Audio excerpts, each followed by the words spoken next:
구원의 여정은, 조직신학의 구원의 여정은 8가지가 있습니다. 이 땅에는. 첫째는 소명이라고 그럽니다. 이것을 하나님의 은밀한 행위라고 그래요.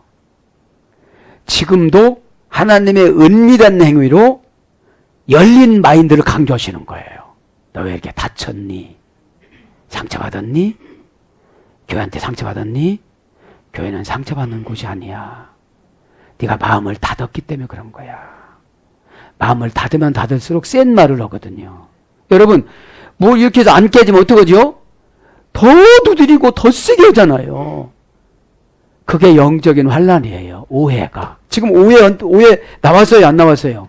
나왔잖아요. 의심 나왔어요? 안 나왔잖아요. 오늘 보면. 네?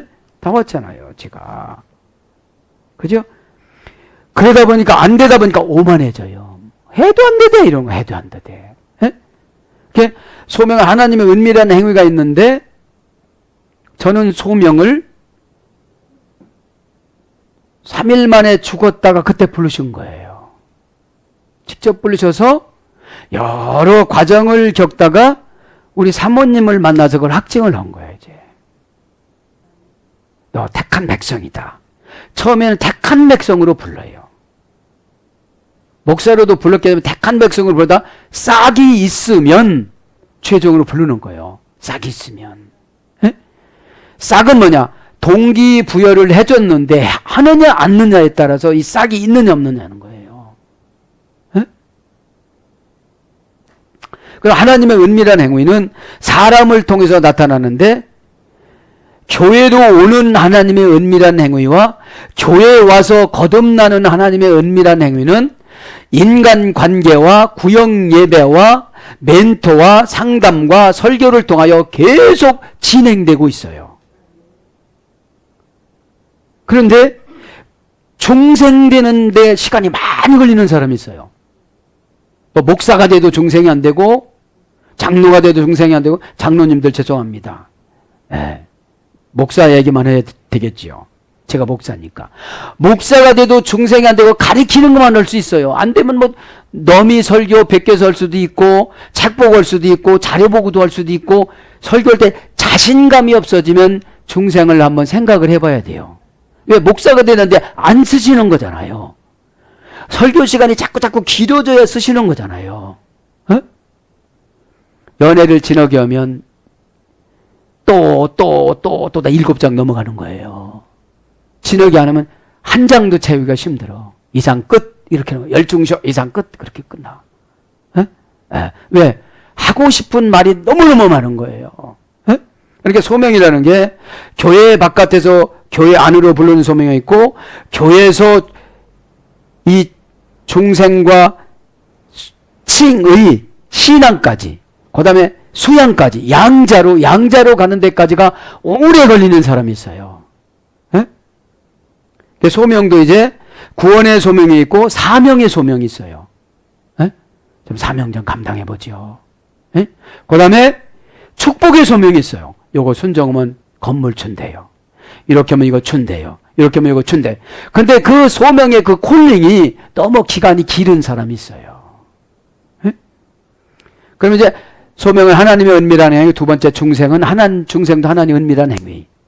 중생도 이 중생은 뭐죠? 거듭나는 거. 세상적인 속성을 깨달았어요. 아, 내가 너무 비양심적이구나.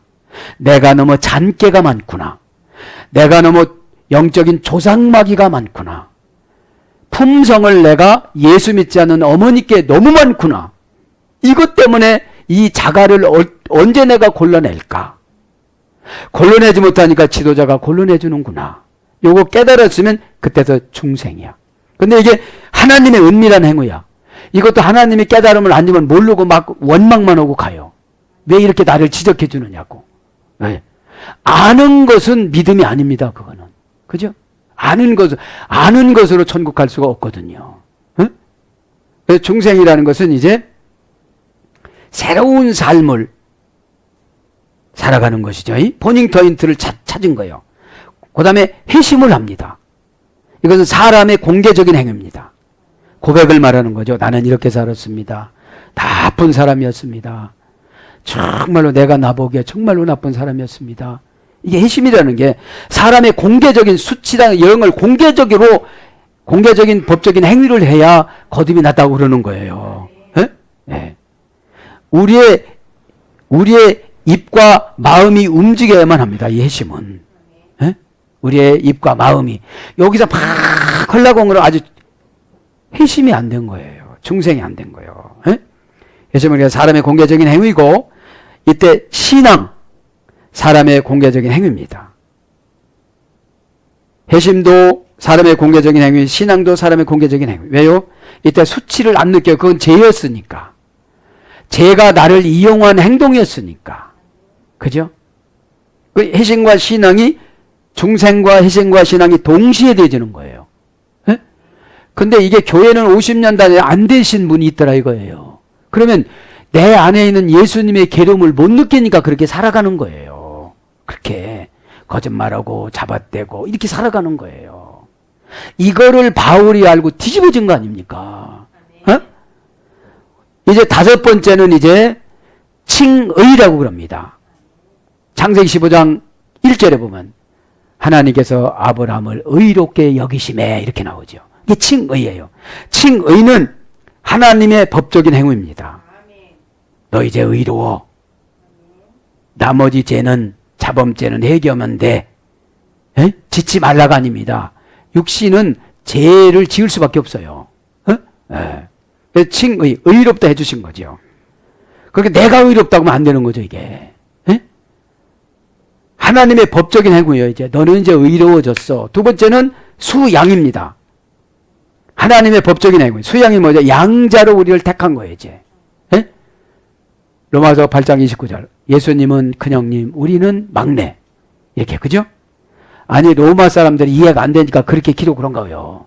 그런 건 아니지만 설득을 해야 되니까 그렇게 표현을 쓴 겁니다. 응? 수양이라는 것이 이제 양자로 들어가서 하나님의 법적인 행위니까 이때 은혜를 막 쏟아줘. 그러다 보니까 은혜 받은 사람은 전철에 주 예수를 믿어 이렇게 다닐 수도 있고, 전도도 할 수 있고, 교회에서 충성도 할 수 있고, 자기 재산 다 팔아서 교회 건축할 수도 있고, 드릴 수도 있고, 몸도 있고, 마음도 드릴 거 없으면 마음까지 막 드리면서 가는 것이 수양이에요. 하나님의 법적인 행위야 이제. 그래서 하나님이 연결된 것을 다 차지할 수가 있어요. 양자로 갔으니까. 양자가 너무 많은데 은혜 순서로 주세요. 서열 순서로 주는 것이 아니라 은혜 순서로 주시는 겁니다. 그 다음에 이제 성화가 있습니다. 7번째. 칭의과 수양은 하나님의 법적인 행위고, 법으로 딱 이제 너는 지옥 안 가. 이렇게, 그죠? 넌 하나님의 백성이야. 이렇게. 너는 내 자녀야. 이렇게 되어지고, 그 다음에 성화는 사람의 공개적인 행위입니다. 죄를 고백해야 한 계단 올라가지요. 실수를 고백해야 한 계단 올라가지요. 그죠? 받음옷으로. 성화라는 것은 거룩한 삶이 아름다운 걸 말한 거예요. 에? 우리는 완전한 거룩이 아니라 고백한 거룩이에요. 고쳐지는 거룩입니다. 그러면서 이제 성화된 사람은 8번째로 견인을 합니다. 하나님의 법적인 행위입니다. 너 그러면 지옥으로 떨어지는 거야. 그래서 어떤 분은 대학교 총장님이다가 큰 교회 담임 목사님에도 나중에 주님을 만났잖아요. 그죠? 여러분, 다 가리키고 할 수 있습니다. 그죠? 네, 다 가리키고 할 수 있는데 나중에 만나는 거예요, 이게요. 에? 견인한 거예요. 너 그렇게 하면 다른 데로 갈 수가 있어.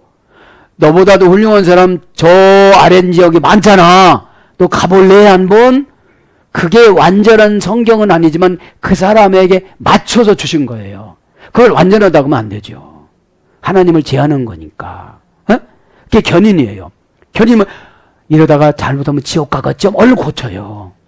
그 견인이에요. 이리 와. 그죠? 네. 잘못된 행동을 설교를 통하여, 멘토를 통하여 지적을 받고 끝까지 손과 손길이 묶고 어디로 도망가니까 묶고 같이 다니잖아요. 네? 그게 견인입니다. 하나님의 법적인 행위. 그 다음에 9번째는 영화입니다. 사람의 법적인 의무. 의무의 완전한 행복. 하나님의 법적인 완전한 행복, 만족, 보장, 권리 이런 겁니다.